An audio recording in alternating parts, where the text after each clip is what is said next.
आज हम चर्चा करेंगे जानकी जयंती के विषय में और जानकी जयंती की कथा भी सुनेंगे।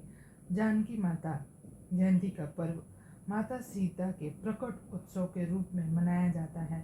यह दिन वैशाख मास के शुक्ल पक्ष की नवमी तिथि को मनाया जाता है। माता सीता को ही जानकी माता कहा जाता है क्योंकि वे मिथिला के राजा जनक की पुत्री थी।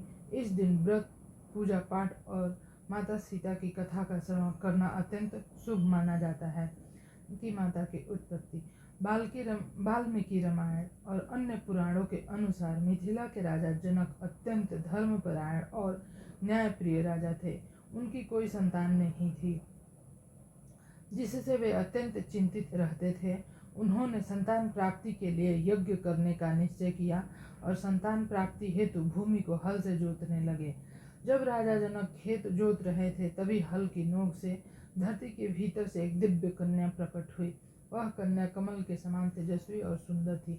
जब राजा जनक ने उसे देखा तो वे आश्चर्यचकित रह गए और उसे अपनी पुत्री के रूप में स्वीकार कर लिया। चूंकि यह कन्या धरती से उत्पन्न हुई थी, इसलिए इसका नाम सीता रखा गया, क्योंकि हल की नोक को संस्कृत में सीत कहा जाता है।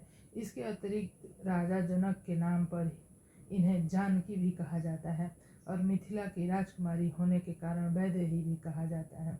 जानकी जयंती का महत्व, धार्मिक महत्व। माता सीता को शक्ति, त्याग और प्रेम की देवी माना जाता है। उनकी पूजा करने से स्त्रियों को विशेष रूप से सौभाग्य, समृद्धि, सुख शांति की प्राप्ति होती है। इस दिन सुहागिन महिलाएं अपने पति की दीर्घ आयु होने और सुखी दाम्पत्य जीवन के लिए व्रत रखती हैं। माता सीता की कृपा से परिवार में सुख, शांति और समृद्धि बनी रहती है। जानकी जयंती की पूजा विधि, प्रातः स्नान करके स्वच्छ वस्त्र धारण करें। माता सीता, भगवान श्री राम की प्रतिमा का गंगा जल से अभिषेक करें। चंदन, पुष्प, धूप, दीप और नैवेद्य अर्पित करें। माता सीता की कथा और रामायण का पाठ करें। व्रत का संकल्प लें और दिन भर उपवास करें। रात्रि में माता सीता की आरती करके व्रत पूर्ण करें। माता सीता के गुण और आदर्श।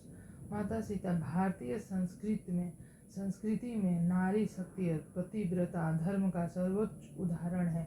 उन्होंने अपने जीवन में अनेक कठिनाइयों का सामना किया, लेकिन कभी भी धर्म और मर्यादा का त्याग नहीं किया।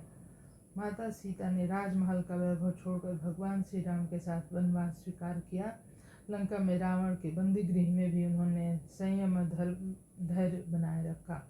न्याय और सत्य का प्रतीक, उन्हें सदैव सत्य और धर्म का पालन किया और अपनी मर्यादा का उल्लंघन नहीं किया। जानकी माता जयंती केवल एक पर्व नहीं बल्कि एक प्रेरणा है। किस प्रकार नारी शक्ति, धैर्य, समर्पण और न्याय के साथ जीवन में आगे बढ़ सकती है। इस दिन माता सीता की आराधना करने से जीवन में सुख, शांति और समृद्धि आती है।